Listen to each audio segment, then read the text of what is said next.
ما انت نفسك تشوفيني عريس من زمان، وانت عارفه ان انا ما بقدرش اخر لك طلب، فعشان كده انا جيت النهارده وعملت لك مفاجاه كبيره عشان اقول لك.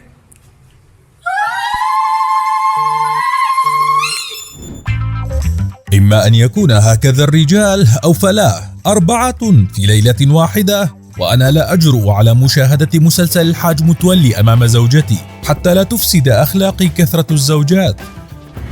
لا تجرؤ؟ لماذا هذا الجبن يا سليم؟ هو حقك وحلال. أنا أنظر كل يوم في دفتر العائلة وأتفحص الخانات الفارغة بانتظار الفرصة المناسبة لملئها بأسماء زوجات المستقبليات. لقد أمرنا القرآن بتعدد الزوجات، 4 زوجات وما ملكت أيماننا أيضا. أمرنا القرآن بتعدد الزوجات يا فهيم؟ متى وكيف وفي أي آية؟ هل حقا علي أن أذكرك بآيات قرآنية هي من أسس تشريعات الزواج في ديننا الإسلامي؟ إنما الذكرى تنفع المؤمنين، ذكره ونكد عليه يا فهيم. حسنا، يقول الله في القرآن الكريم وتحديدا في سورة النساء: فانكحوا ما طاب لكم من النساء مثنى وثلاث ورباع. أنت يا فهيم كمن يقول لا تقربوا الصلاة ويتناسى أن يقول وأنتم سكارى. أكمل الآية يا أخي، فإنما الآية فانكحوا ما طاب لكم من النساء مثنى وثلاث ورباع فإن خفتم أن لا تعدلوا فواحدة. ويقول تعالى في آية أخرى: ولن تستطيعوا أن تعدلوا بين النساء ولو حرصتم. فما تفسير ذلك برأيك؟ لم أرى شخصا في حياتي يقيم الحجة على نفسه مثلك يا فهيم. يبدو أنك علقت بين فكي حكيم. يا فهيم، لقد أوردت آية ليس فيها أي أمر ملزم بتعدد الزوجات، بل فيها رخصة للتعدد بشرط العدل الذي لن يتحقق بحسب القرآن ذاته، والرخصة تحتاج إلى سبب، وإذا انتفى السبب بطلت الرخصة. كما أن هناك دعاة وفقهاء ذهبوا إلى أن العدل ليس الشرط الوحيد المطلوب، بل أيضا أن تكون المرأة الثانية والثالثة والرابعة أرامل من أمهات اليتامى المعوزات حصرا، وذلك لقوله تعالى: وإن خفتم ألا تقسطوا في اليتامى فانكحوا ما طاب لكم من النساء. علاقة اليتامى هنا بالزواج واضحة، بأن يتم الزواج منهن وفق الأسس الشرعية وإعطائهن حقوقهن، ولا رابط يحصر التعدد بهن فقط. وبالنسبة للعدل، لماذا لا يتحقق العدل؟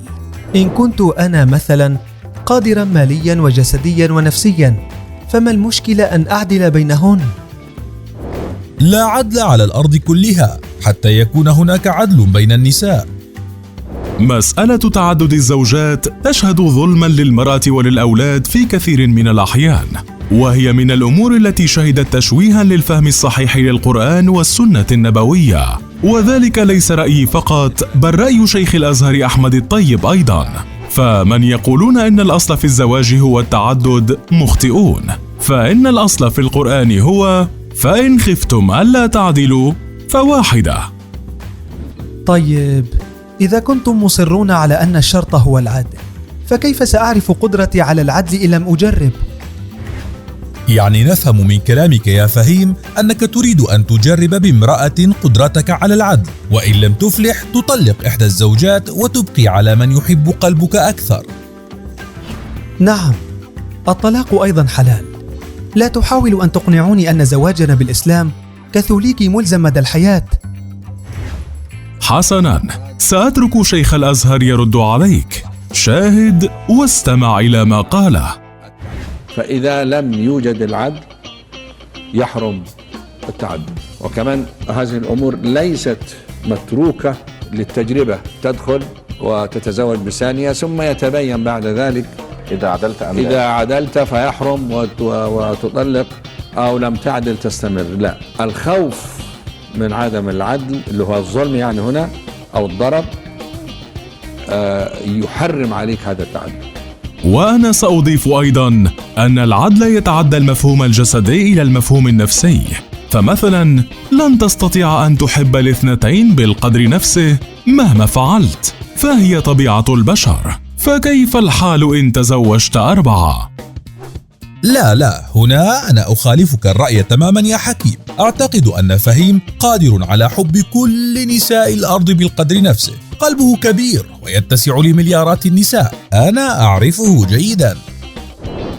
لقد ذكرتني يا سليم بسبب موجب لتعدد الزوجات، حتى أنه لإنقاذ البشرية، فزيادة عدد الإناث على عدد الذكور في العالم الآن يقتضي بل يلزمنا نحن الرجال بالزواج قدر ما نستطيع، إذ إن آخر إحصاءات عدد سكان الأرض تشير إلى أنه يبلغ 7.8 مليار نسمة، ومنها حوالي 5.6 مليار امرأة مقابل 2.2 مليار رجل، وبالتالي فإن عدد النساء يفوق عدد الرجال بشكل كبير ومفزع، وبالتالي يجب توزيع هذا العدد من النساء على الرجال. هذا كلام جميل، يعني أنت تريد تعدد الزوجات من أجل إنقاذ الكوكب فقط. لقد ظلمتك حين اعتقدت أنك نسوانجي. أرجو أن تحسبوا لي حصتي من النساء، وسأسامح فهيم بنصفهن، شرط ألا يخبر زوجتي بأني ألقيت هذه الطرفة التي قد تودي بحياتي. على رسلك يا سليم، حصتك أقل من أن تسامح فهيم حتى بواحدة، لأن الإحصاء الذي قدمه فهيم إنما هو خبر مفبرك انتشر قبل فترة وقد نفته الأمم المتحدة رسميا لتؤكد أن عدد سكان العالم سنة 2019 بلغ حوالي 7.713 مليار نسمة، منهم 3.824 مليار امرأة و3.889 مليار رجل، ما يعني أن الفارق طفيف وبسيط لصالح الرجل. كما أن الأمم المتحدة زادت على هذا بأن من فبرك الخبر أراد الترويج لتعدد الزوجات. ليس هناك داعي لفبركة أخبار من أجل إباحة تعدد الزوجات، فالأسباب واضحة، وبينها مرض الزوجة بمرض مزمن أو إصابتها بعقم، كما أن الزوجة الواحدة قد لا تكفي بعض الرجال بسبب قوة الدوافع الجنسية عندهم، أو أن المرأة لها أعذار في غالب أيامها، إما بسبب الدورة الشهرية أو بسبب الحمل أو الرضاع أو العوارض الأخرى، ناهيك عن أن الرجال عرضة للهلاك بالحروب، كما أن النساء أطول أعمارا من الرجال غالبا، ما يعني حاجة الأرامل والمطلقات لزوج يرغب بهن، ونادرا أن تجدن رجلا أعزبا يوافق على الزواج منهن. كل ما سمعته منك الآن يرتكز حول الجنس، وكأنه الجانب الوحيد والمطلق في الزواج الذي هدفه إشباع نزوات الرجال الجنسية وتجديد شباب العجائز منهم. فبماذا ستجيبني إن عكست عليك الحجة وقلت لك أن هناك نساء لديهن دوافع جنسية قوية ولا يكفيهن رجل واحد؟ هل ستبحث لها عن مبرر أم أنك ستصفها بالفجور؟ طيب، وإن قلت لك إن من حق المرأة هجر زوجها المريض أو العقيم وتركه لتتزوج من آخر لأنه لم يعد قادرا، هل ستراها إلا امرأة عديمة الوفاء؟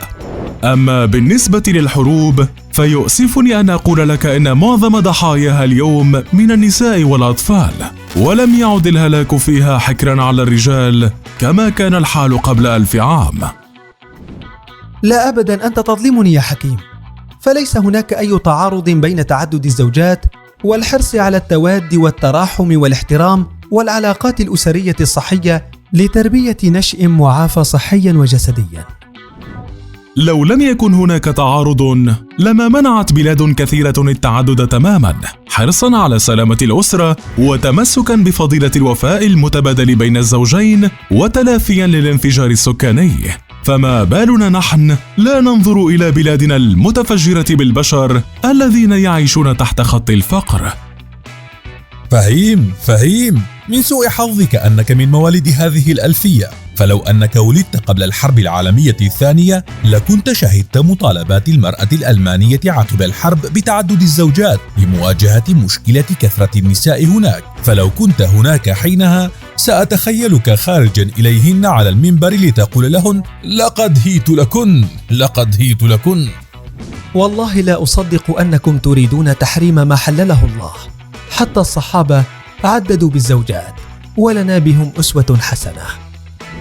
لا أبدا يا فهيم، كل ما في الأمر أن تعدد الزوجات يشترط العدل المطلق الذي توفر في شخص نبينا الكريم وصحابته قبل 1400 عام، ويصعب كثيرا أن يتحقق فينا نحن بعصرنا هذا. كما أن ظروف الحياة اختلفت وسقطت كثير من الأسباب مثل الحروب التي كانت تودي بحياة الرجال فقط، فتبقى النساء أرامل بلا أزواج، إضافة لقدرة المرأة على إعالة نفسها بالخروج إلى العمل حال قررت البقاء بلا زواج. تقول العدل المطلق؟ من أين أتيت بهذا؟ أنت تتهمني باجتزاء الآيات ثم تفعل ما نهيت عنه، فالآية القرآنية تقول: ولن تستطيعوا أن تعدلوا بين النساء ولو حرصتم فلا تميلوا كل الميل. وعندما يأمر الله بأن لا نميل كل الميل يعني أن العدل المطلق غير مطلوب. أما أنا فكالعادة لا أريد أن يموت الذئب ولا أن تفنى النعاج، وهذا المقطع المصور لشيخ الأزهر يقترب من رأيي كثيرا. ما الذي يحمل المسلم الفقير المعوز على أن يتزوج بثانية مثلا ويترك الأولى بأولادها وبناتها تعاني الفقر والضياع ولا يجد في صدره حرجا يرده عن التعسف في استعمال هذا الحق الشرعي